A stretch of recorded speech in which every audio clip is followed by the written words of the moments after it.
The vocalization of human bats, whales, seals and songbirds vastly differ from each other. Humans and birds, for example, are separated for 300 million years of evolution, but scientists studying how these animals learn to speak have time and again surprising similarities to the connections in brain begins with the support of the vocal learning. In a paper published in the journal Science, a multi-institutional team led by scientists at the Cambridge Mellon University and the University of California, Berkeley has found parts of genome both within genes and outside of them that have been evolved and other associated with vocal learning across the mammals, employing a machine learning approach called tissue-aware conservation inference technique on the Pittsburgh Supercomputing Center Bridges 2 system.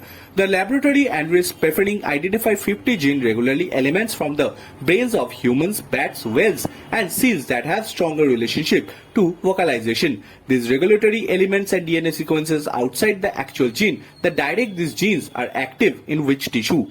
New artificial intelligence methods were needed to help find evolutionary signals in regulatory elements across hundreds of genomes.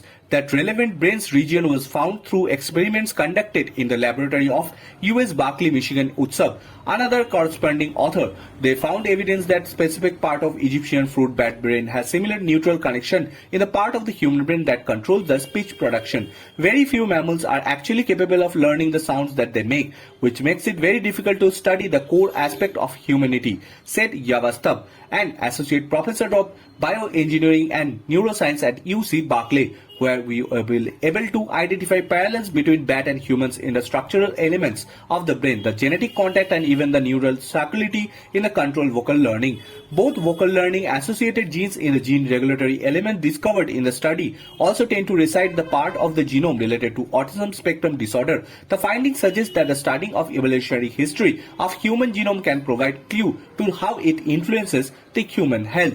The type of cells from the long-range connection in the human or bat brains are the same ones we discovered as the most relevant in vocal learning based on the genetic analytics. Preference said the anatomy and genetics are both pointing to the same mechanism undergoing the evolution of vocal learning across the mammals and speech production in humans.